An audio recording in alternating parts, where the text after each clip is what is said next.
They told Africans they were free, but did they ever truly let go?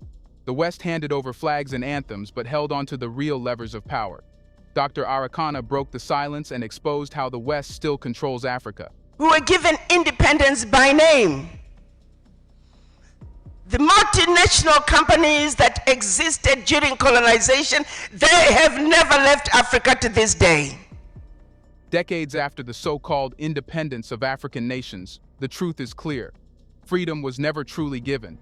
Instead, a new form of exploitation emerged, one far more subtle but just as devastating. The West, through multinational corporations, international financial institutions, and NGOs, continues to choke Africa's potential under the guise of partnership and aid. So, did Africa ever truly gain independence, or was it merely a shift from overt colonial rule to a more insidious form of control? Let's find out.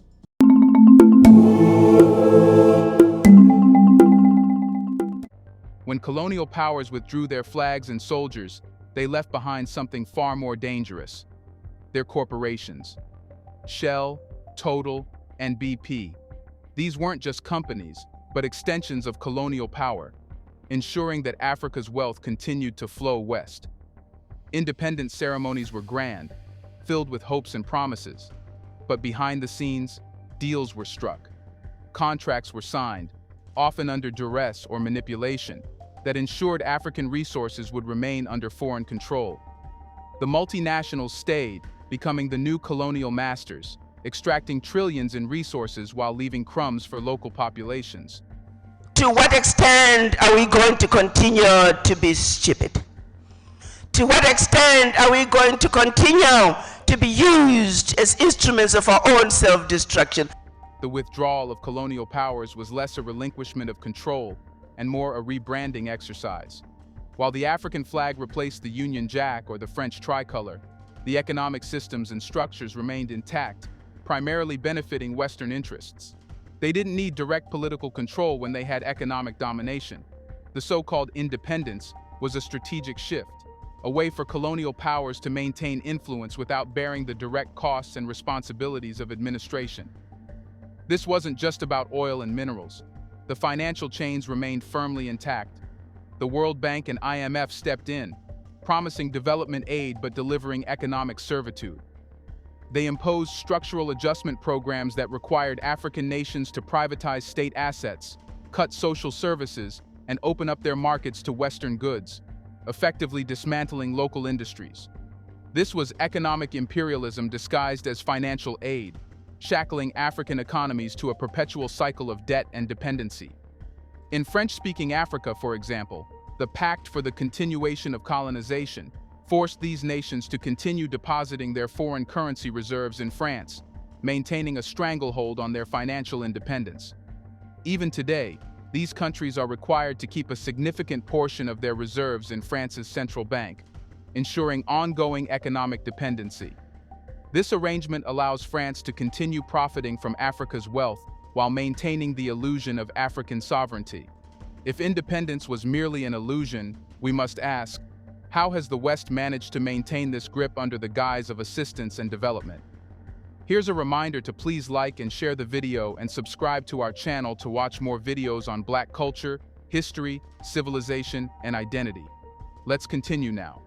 Western-backed institutions like the World Bank and IMF, along with numerous NGOs, have played a pivotal role in maintaining Africa's dependency. These organizations present themselves as benevolent forces, offering aid and expertise to developing nations.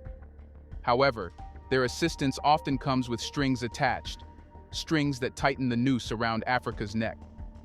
You have tarmacs in the middle of the jungle.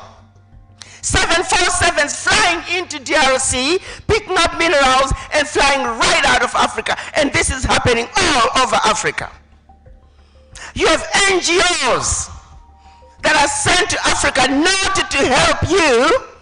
NGOs that are coming to Africa to make sure that they continue to destabilize your countries by any means necessary. Neo-colonization is colonization that simply changed clothes.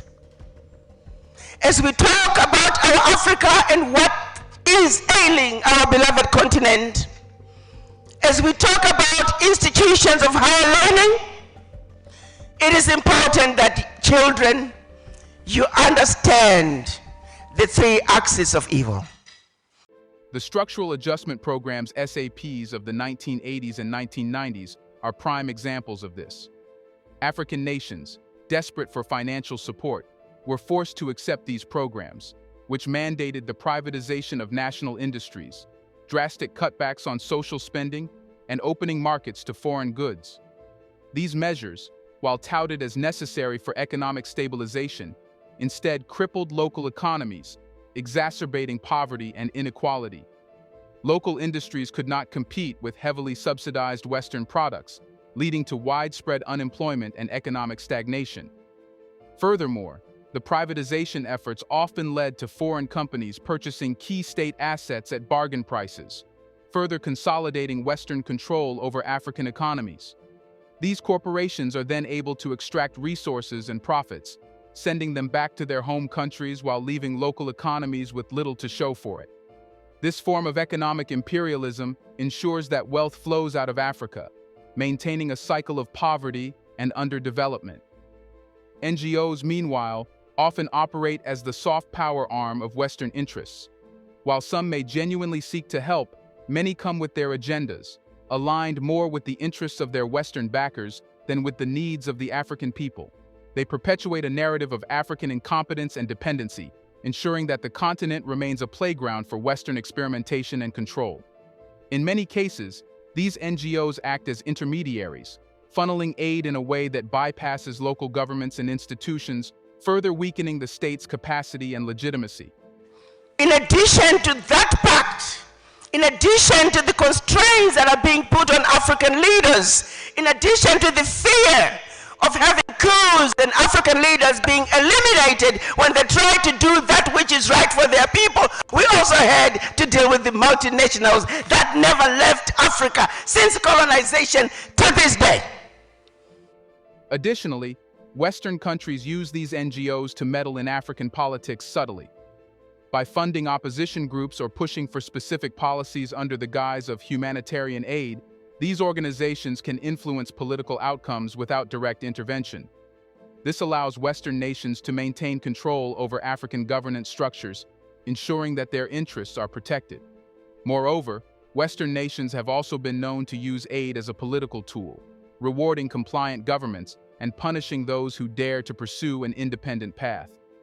Aid is often conditional, tied to political and economic reforms that align with Western interests. This creates a situation where African leaders are incentivized to serve foreign powers rather than their people.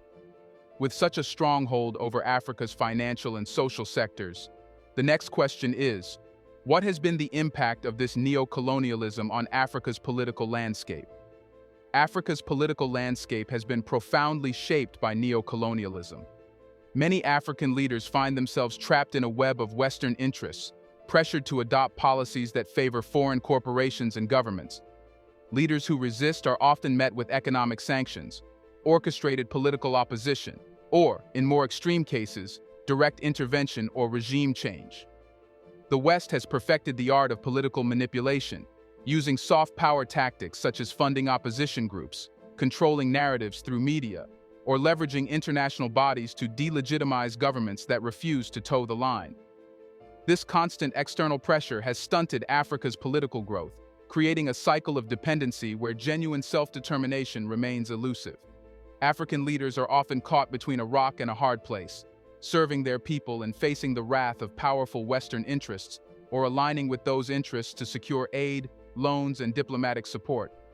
Furthermore, the legacy of the Cold War continues to play a role in shaping Africa's political landscape. Many African countries were drawn into Cold War politics, with the West supporting certain leaders and movements to counter Soviet influence. This legacy of external interference has left many African states with weakened institutions and divided societies, making it difficult to establish stable and inclusive governance structures. The practice of using Western consultants and advisors also undermines local expertise and decision-making. Western experts are often parachuted into African countries to provide advice and guidance, but their recommendations frequently reflect Western priorities rather than local needs. This not only perpetuates dependency, but also fosters a sense of inferiority among African professionals and policymakers, reinforcing the false narrative that Africa cannot manage its affairs. Moreover, African leaders are often judged by Western standards of democracy and governance, which do not always align with African realities. The West tends to promote a one-size-fits-all model of democracy, ignoring the diverse political cultures and histories of African nations. This leads to a situation where African governments are pressured to adopt political systems and policies that may not be suitable for their unique contexts, further destabilizing their countries. And how has all this impacted Africa's social and economic development? Because they too are another axis of evil. They are robbing Africa to the tune of trillions every year. They use safe havens to hide their returns. They are using illegal means to loot out of Africa. The social and economic impact of Western exploitation on Africa has been devastating. The so-called development aid often serves to undermine local economies by flooding markets with foreign goods, driving local producers out of business. This has led to the collapse of key industries, such as agriculture and manufacturing, resulting in widespread unemployment and economic disenfranchisement. The forced privatization of essential services has further compounded these problems, leading to a decline in access to healthcare, education, and other critical services, worsening poverty and inequality across the continent. The exploitation of Africa's natural resources by Western companies has also had significant environmental and social consequences. Mining activities have led to widespread deforestation, water pollution, and soil degradation, threatening the livelihoods of millions of people who depend on the land for their survival. Oil spills and gas flaring in places like the Niger Delta have devastated local communities, causing health problems, destroying fishing grounds, and rendering farmland unusable. Socially, Western exploitation has eroded the fabric of African societies. The constant barrage of Western cultural dominance, coupled with economic hardship, has led to a crisis of identity among many Africans. The narrative that the West knows best has been ingrained over decades, leading to a loss of cultural pride and a sense of inferiority. However, there is a growing movement among African youth and intellectuals to reclaim their heritage and assert their own identity, challenging the notion that the West is the ultimate authority. The Western portrayal of Africa as a continent perpetually in need of saving has also had a damaging impact. It reinforces stereotypes of Africans as helpless victims, unable to solve their problems without Western intervention. This narrative not only disempowers Africans, but also justifies continued Western involvement in African affairs. It perpetuates a cycle of dependency, where Africa is seen as a problem to be solved rather than a partner with its agency and potential. Moreover, the extractive nature of Western involvement in Africa has meant that the continent's vast natural wealth has not translated into prosperity for its people. Africa is rich in resources, but the benefits of these resources are overwhelmingly exported, while local communities remain impoverished. The environmental damage caused by resource extraction, deforestation, pollution, and loss of biodiversity has further exacerbated the social and economic challenges facing many African countries. The continued extraction of African resources for Western benefit, coupled with a lack of reinvestment in local communities, has created a stark wealth gap. In nations like the Democratic Republic of Congo, mineral wealth has fueled conflicts, leading to human rights abuses and prolonged instability. Western corporations continue to profit from the misery and exploitation of African workers, while local populations endure poverty and violence. With these economic and social challenges in mind, the final question we must address is, what steps can Africa take to break free from this cycle of exploitation? Breaking free from the cycle of exploitation requires a comprehensive and multifaceted approach. First and foremost, Africa must reclaim control over its resources. This means renegotiating contracts with multinational corporations to ensure fair deals that prioritize the needs and rights of local communities. African governments should impose stricter regulations on foreign companies, requiring them to invest in local infrastructure, provide fair wages, and adhere to environmental standards. Moreover, there is a need for a unified African response to Western exploitation. African nations must come together to form a strong, collective voice that demands fair treatment on the global stage. This involves strengthening regional bodies like the African Union and fostering deeper economic and political integration. By working together, African countries can pool their resources, share knowledge, and leverage their collective bargaining power to negotiate better deals with external partners. Financial independence is also crucial. African countries must seek alternatives to the Western-dominated financial systems that have kept them in a perpetual cycle of debt and dependency. This could involve creating a pan-African financial institution that can provide loans and investments without the exploitative conditions imposed by the IMF and World Bank. Additionally, African countries should explore trade partnerships with emerging economies in Asia and Latin America, diversifying their economic relationships and reducing their reliance on the West. Education is another key component in this fight for true independence. By fostering a sense of pride in African history and achievements, and by teaching the realities of past and present exploitation, Africa can cultivate a generation that is informed, proud, and ready to lead the continent into a new era of true independence. This involves rewriting the educational curriculum to reflect African perspectives and priorities, rather than Western narratives. Furthermore, African nations should invest heavily in technological innovation and infrastructure. By developing homegrown technologies and industries, Africa can reduce its reliance on Western technology and expertise. This will not only boost economic growth but also create jobs and improve living standards. Africa has a young, dynamic population with immense potential. Harnessing this potential will be key to driving the continent forward. A strong emphasis should also be placed on promoting intra-African trade and investment. By building stronger economic ties within the continent, African nations can reduce their dependence on Western markets and build a more self-sufficient economy. This requires removing trade barriers, investing in infrastructure to facilitate cross-border commerce, and encouraging the development of regional value chains. Additionally, Africa must take a proactive stance in international forums, demanding a seat at the table where global economic policies are made. African nations need to advocate for reforms in global trade and financial systems that disadvantage developing countries. By presenting a united front, African nations can challenge unfair practices and push for a more equitable global economic order. Finally, Africa must embrace good governance and the rule of law. Corruption and mismanagement have often been exploited by Western powers to justify intervention or to manipulate African leaders. By strengthening institutions, ensuring transparency, and holding leaders accountable, Africa can build a more resilient political system that serves the interests of its people, rather than foreign powers. The fight for Africa's future is far from over.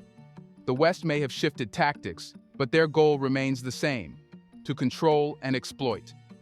It is up to Africa to stand firm, reject these modern chains, and demand what is rightfully theirs. Africa must rise, not just in defiance, but with a vision of unity, self-determination, and true independence. The path ahead is challenging, but the rewards are immense. Africa for the Africans, at home and abroad, now and forever. The time is now for a new generation of Africans to take up the mantle, to fight for a future free from exploitation, and to build a continent that stands as a beacon of hope, pride, and resilience. We must remember that the struggle for true independence is not just a political or economic battle, but a psychological one as well. It involves reclaiming our identity, our narrative, and our dignity as a people. It requires a collective effort to dismantle the systems of exploitation and build a new Africa, an Africa that is not just free in name, but truly free in spirit and reality. The world is watching, and the old powers know that a truly awakened Africa is a force to be reckoned with. They fear an Africa that stands tall, proud, and united. But the time for fear is over. The time for action, change, and liberation is now. Do you think Dr. Arikana's bold speech can make any change? Have Africans woken up? What does this mean for the future of Africa? Let us know in the comment section. Should we hope for finally independent Africa? Do you want to watch more videos like this one? If so, subscribe to our channel and press the bell icon next to it. We have decided to bring videos on something nobody talks about: the Black culture, civilization, history, and evidence about how glorious Blacks have been. Thanks for watching, and until the next video, stay tuned.